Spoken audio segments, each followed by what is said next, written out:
নারায়ণগঞ্জে আলোচিত ৭ খুনের বিচার ১১ বছরেও শেষ হয়নি। নৃশংস এই ঘটনার ৩-৪ বছরের মাথায় জজ কোর্ট এবং হাইকোর্টের রায়ে কিছুটা আশার আলো দেখা গেলেও ৮ বছর ধরে আটকে আছে আপিল বিভাগে। এতে হতাশায় ভুগছেন নিহতদের পরিবার পরিজন। তাদের এখন একটাই জিজ্ঞাসা, কবে শেষ হবে বিচার? নারায়ণগঞ্জ প্রতিনিধি প্লাবন রাজুর প্রতিবেদন।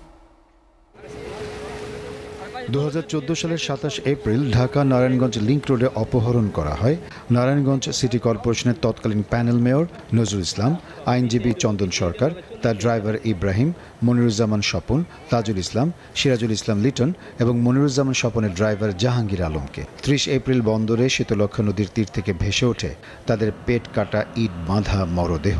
চাঞ্চল্যকর এই ৭ খুনের সাথে র্যাবের ৩ কর্মকর্তা সহ একাধিক সদস্যের জড়িত থাকার ঘটনায় দেশব্যাপী তোলপাড় হয়। এই ঘটনায় ২টি মামলার বাদী হন নিহত নজরুল ইসলামের স্ত্রী সেলিনা ইসলাম বিউটি এবং চন্দন সরকারের মেয়ের জামাতা বিজয় কুমার পাল।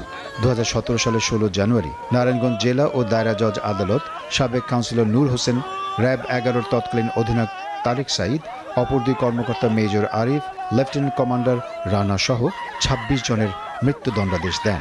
২০১৮ সালের আগস্টে হাইকোর্ট ১৫ আসামির মৃত্যুদণ্ড বহাল রেখে বাকিদের বিভিন্ন মেয়াদের কারাদণ্ড দেন।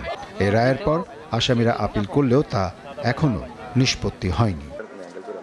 ন্যায় বিচারের আশায় এখনও অপেক্ষায় নিহতদের স্বজনরা। আমার মেয়ে দিনে প্রশ্ন করে যে আমার আব্বু এতদিন মারা গেছে, অথচ কোনো বিচার হয় না, এখন বিচার কোনো কিছু শুনতেছি না, কিন্তু সহজিত পাচ্ছি না। পুতই শেষ হয়ে গেছে গা, মাটির লগে মিশা গেছে গা, বিচার পাইনি। আর অনেক বিচার পাইয়া কি করব? মাননীয় প্রধান উপদেষ্টার কাছে শুধু একটাই চাও, আমাদের বিচারের কাজটা যাতে তাড়াতাড়ি সম্পূর্ণ করে দেয় এবং উনি যাতে সার্বিক সহযোগিতা করে, যাতে আমাদের এই বিচারটা যাতে তাড়াতাড়ি নিষ্পত্তি করে এবং রায়টা যাতে তাড়াতাড়ি কার্যকর সম্পূর্ণ করার ব্যবস্থাটা উনি করে দেয়।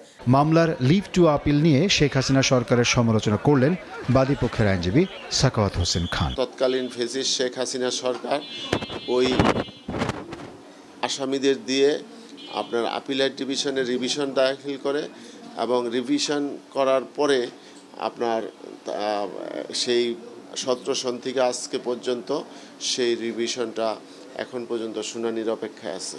তবে আশার বাণী শুনিয়েছেন জেলা ও দায়রা জজ কোর্টের পিপি আবুল কালাম আজাদ।